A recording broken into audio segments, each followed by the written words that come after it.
So as I previously stated, I am going to do a video for my gender autobiography. I'm going to try and submit it for the assessment at the GIC Gender Clinic in Northampton. It is extremely personal, but I hope that they're willing to accept and make use of it. If not, I may at some point decide, and if you're watching this, indeed I have decided to make it go public and put it online, so that other people can find out if they identify with my particular path through my transition, and whether or not the feelings that I have experienced and have led me to this point are something that they are experiencing and could lead them to the same point. And the only way to do that is really to be honest. As I've explained before, getting here has been a meandering path, and in many respects, death by 1,000 cuts. 1,000 little things have happened that I probably could have and should have, or would have if I had allowed myself to react to sooner, that would have got me here sooner. It's no good trying to debate with yourself if, buts and maybes, and as I said, not every single point is included in this. It is by no means an exhaustive list, but it's the ones that I have been able to narrow down. And even though I know these ones and there's something that I can call forth in my mind immediately as things, I will sit there randomly and I'll think back and I'll think, oh yeah, that, God, I should have known X and Y sooner. And it's just, I do that all the time, especially with hindsight, as they say, being 2020. Little bits and memories pop into my head all the time, and I'm like, how did I not get to here then? But to a certain degree, I refuse to allow myself. So most of it's not specific dates. I've broken it down into ages, and then as we come forward in time to more recent years, obviously my memory and obviously is much fresher than my childhood memory. So rather than being age bands, it then turns into years and what I did in those specific years, or what I was doing between those specific years in most cases. And remember, a lot of the jargon and things that I'll be using in this video is stuff that I have learnt since. I didn't have the words to explain any of this back then, or understand any of it, and indeed most of that information wasn't even available, or I wasn't even aware it was available to me back then. And speaking with a knowledge that obviously I didn't have at the time. So one of my earliest memories relating to my gender identity would be when I was, I believe, between sort of 7 and 9. There was a character called Flora in a cartoon called Jason the Real Warriors.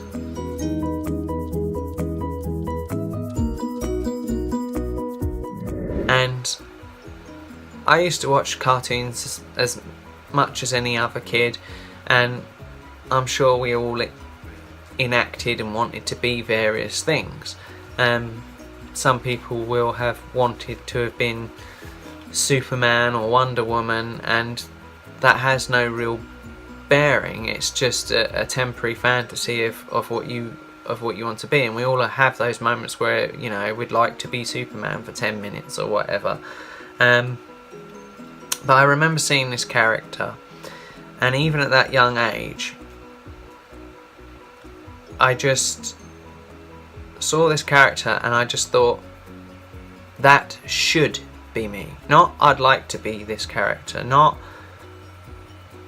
you know, oh, wouldn't it be cool or anything like that.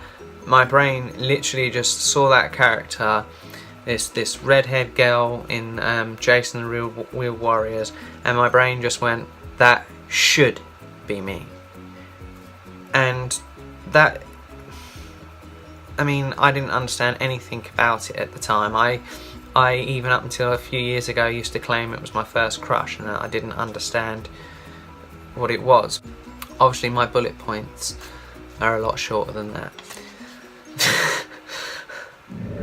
sort of between 9 and 11. I'm the eldest of 3. By the time I was 7, middle sister had arrived, and obviously I'm now moving on to like 9 and 11. And it is around about the age where she is 3 or 4 that she's starting to get her own identity. And although I'm not blind, I know there is physiological differences between her and me. None of that really bothered me, to be honest. As I say, not everyone has crippling physical dysphoria, but it is sort of a time when I started to become aware that socially things were different and different things were expected, and that I probably wasn't quite right. Again, I had no idea what it was or how to explore it or even put words on it, and my family never really tried to repress me or anything like that, but it was so easy with a younger sister around to make excuses for why I was secretly playing with her Sesame Street stuff and why I was playing with Polly Pocket or whatever with her, or if she wasn't around playing with her Polly Pocket when she wasn't there. That I never really put anything together with it. I just knew that I wanted to play with these things seemed cool, and that I probably shouldn't be, but that's really about as much as I could get from it. But it is a form of dysphoria. I started to become socially aware that I wasn't the same as everyone else, I suppose. Again, between sort of 12 and 13, I became more socially aware. As I got older, obviously, TV became less of, unless it was cartoons, but TV became less of a nonsense drone in the background, and I could start to identify and understand more complex ideas about how things really worked. Programs like, and I'm going to show my age here, through programs like Kilroy Silk, where they would have debates, much like Jeremy Kyle and Jerry Springer do now. So call it debates, but more like slanging matches, stacked not favourably towards whatever group they happened to have there that day. And at the time it was still very much LGBT, LGB, like lesbian and gay rights, and whether or not it was alright to even be gay or lesbian, and how it was all, everything was so entwined with the whole God thing back then that, there wasn't really any room for a sensible conversation about it. And if gender stuff ever did come up, it was always a circus show. It would be drag queens and just their over the top glamification of everything, and I would look at them and not see myself in that. I know I had strong feminine feelings, but looking at drag queens, and although some of them look marvellous, many of them don't identify as a woman. They are men that work in entertainment and style themselves as a caricature of women, and I looked at them and I didn't see myself in them.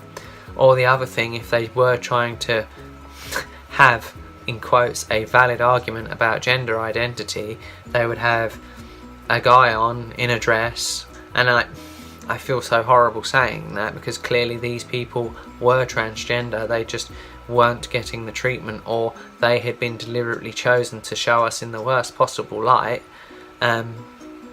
They would have essentially, Bob the Builder in a dress come in order to make us look stupid and invalidate the argument before it even began, by having essentially a hairy builder in a dress sitting there going, "I'm a woman, innit?" And it just, I looked at that and was like, that's not me either. I don't know what to do with this. This isn't for me. And so I was just, again, socially aware that I wasn't like other people, but also like I don't identify with any of this. That sort of 13 to 16 range, I did discover things through my own random path. while I was well aware that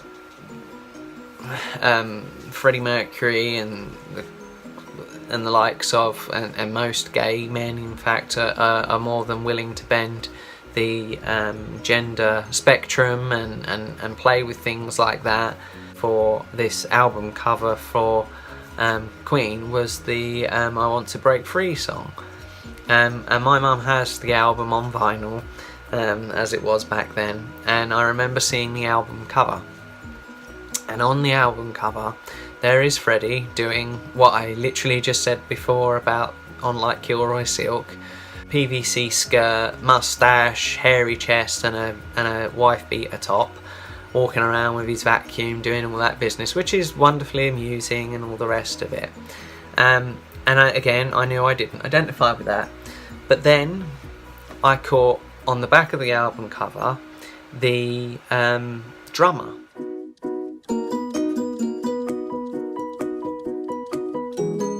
Very slight build, has an extremely narrow and feminine sort of face. And while it was a hypersexualized version of things, he was dressed as a college-age schoolgirl. It was the first example I'd ever seen of a man looking like the woman he was trying to portray. He looked like a schoolgirl. Don't get me wrong, I mean, if you look at that album cover, it's far from flawless, but remember, all I'd ever seen is like Freddie, men walking around with mustaches, tank tops and PVC skirts as the only other alternative, or the Rocky Horror Show as the only other alternative. And it's like, I knew I wasn't that, and then all of a sudden I had this one example, and I remember there and then quizzing mum and dad about it and asking them, like, who's this, what's that, you know, and getting, and while also aware that I didn't want to appear to be hyper interested, just trying to be super sly casual about it, and being like, who's this, what's going on here, kind of thing. Like, he looks pretty good as a girl, doesn't he, kind of sort of thing. And like, oh right, yeah, and trying to be sly about it.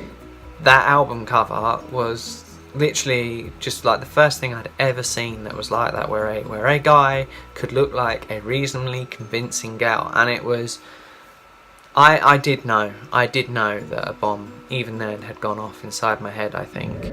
And within a few years, you know, the internet was a thing.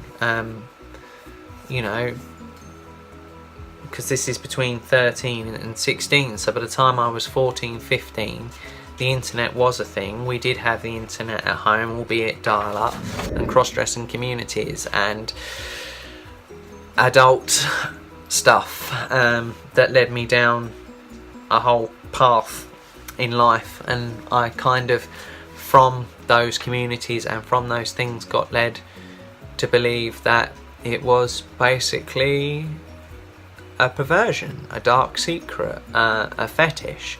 And yeah, I was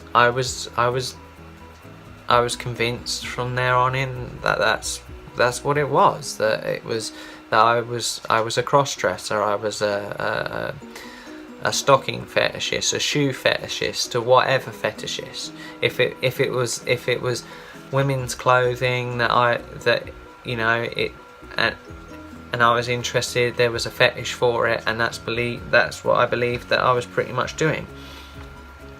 I knew that as it was adult themed, I didn't need to be told that this wasn't something to share, this wasn't something to flaunt, and that's really when I began hiding everything.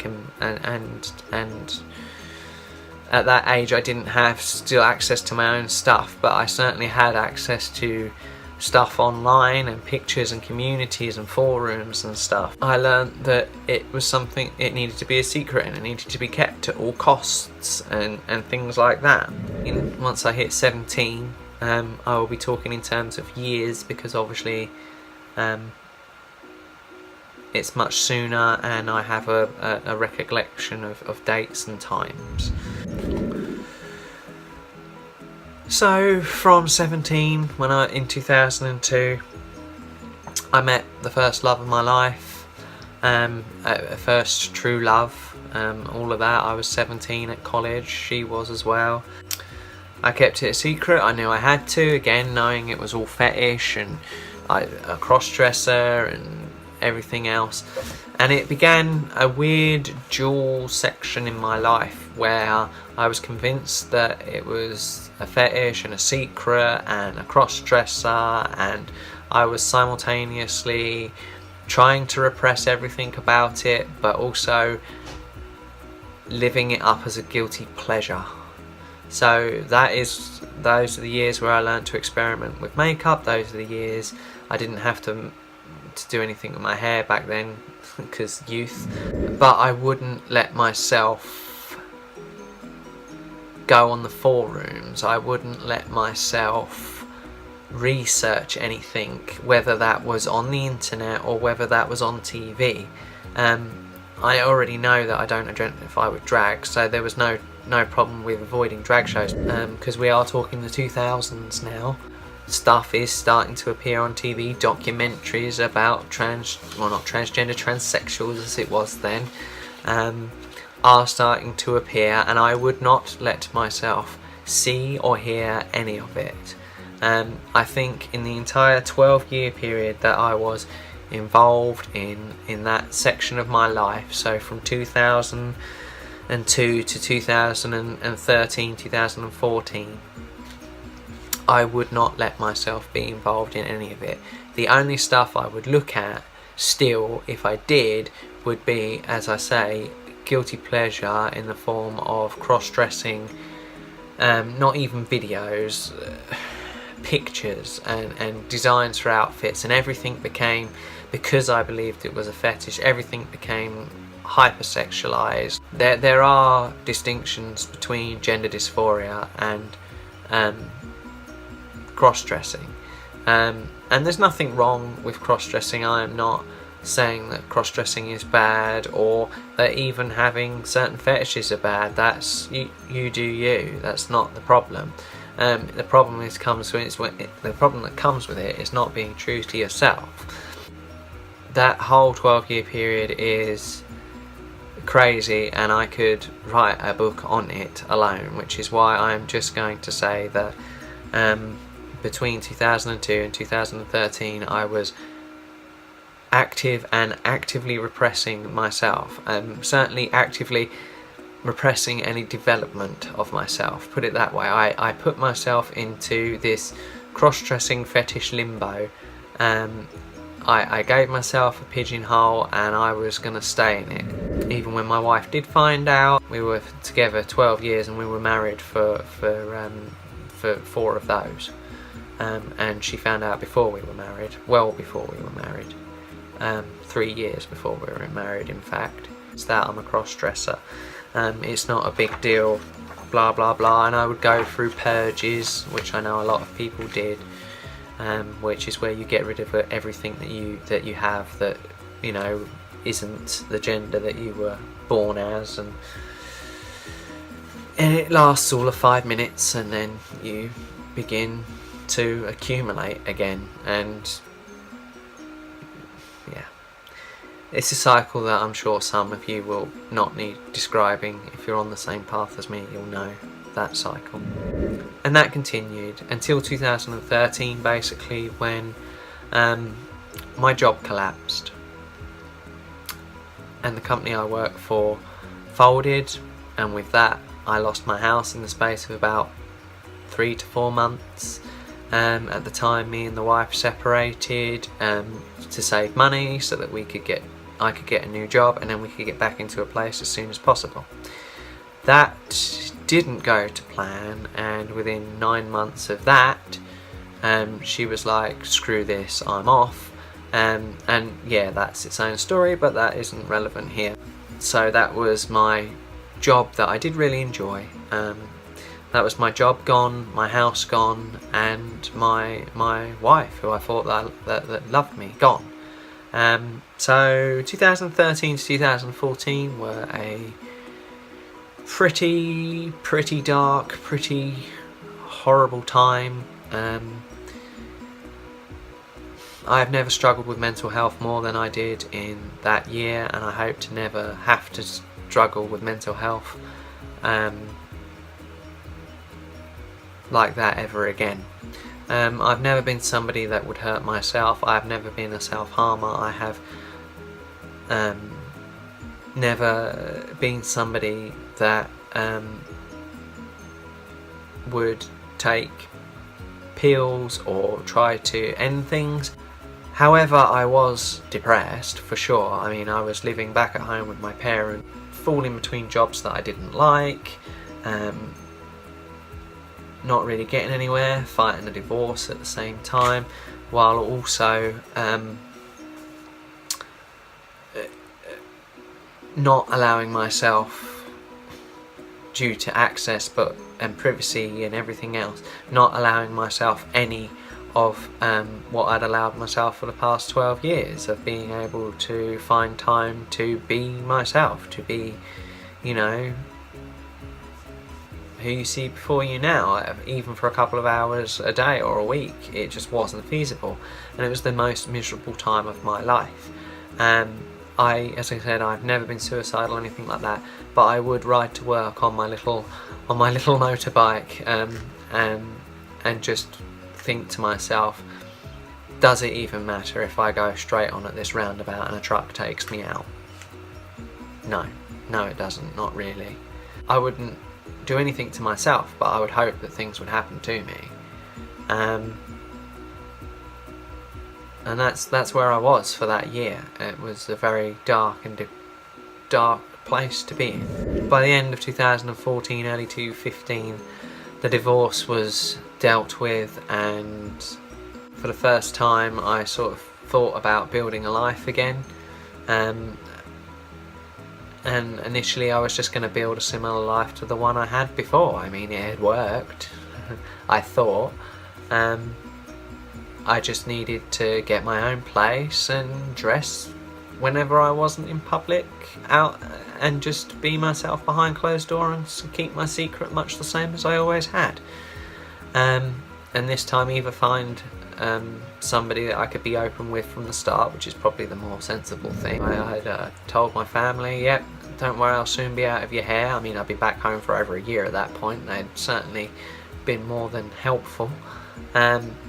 I will be out of your hair in the next 6 months kind of attitude. And then, for whatever reason, I don't know, I think maybe that was a weight off my shoulders, the idea that I was going to get out and start doing what I'd done before again, and start to live again. And the cloud lifted a bit, and the divorce was over, and for whatever reason, by now, I mean, YouTube was a thing that happened in 2006, so obviously in 2002, before I'd shut myself down from viewing anything, it literally didn't exist. And then in 2006 it happened, and then here I am 8 years later in 2014, coming to YouTube and all these other social things and allowing myself to experience this stuff, initially under the guise of looking for cross-dressing and makeup tips.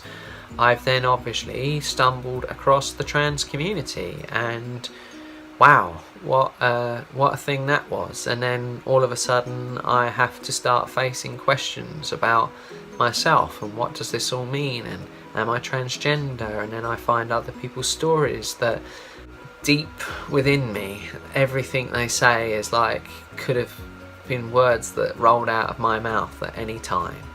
And I find a new understanding for myself, and I start letting myself explore my identity and my stuff. Initially I start going on trips and the odd days away here and there, where obviously I'm spending a day in a hotel and then being myself and exploring as myself, and and trying to engage in the world, and then I get a boyfriend.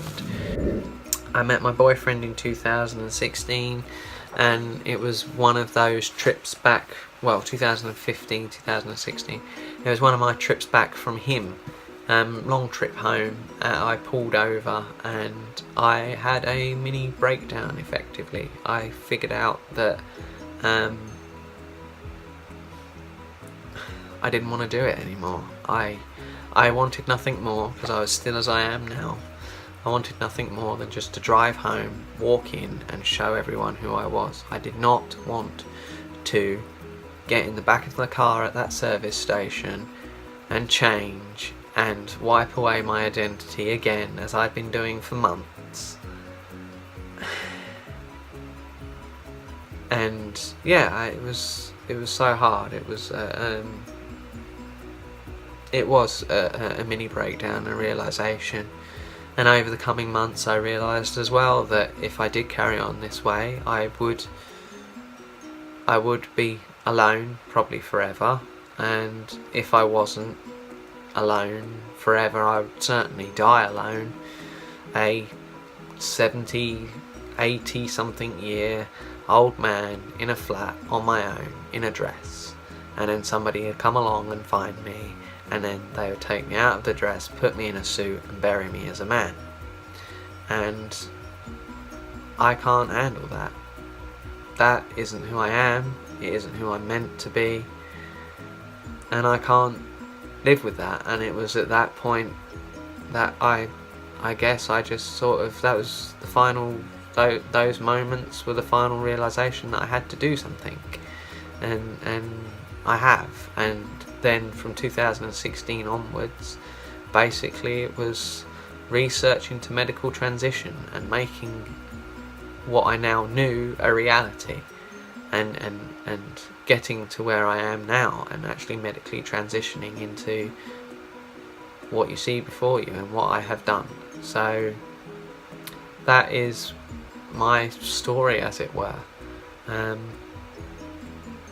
I hope if this is being watched by the assessment people, I hope it helps you realise who I am and why I'm here.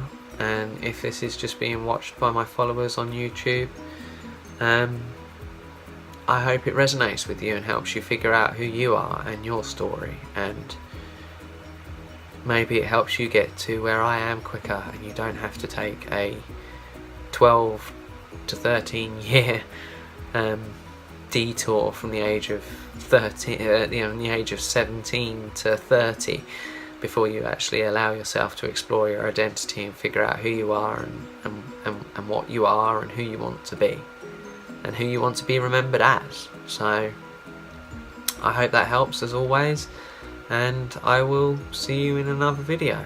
Bye!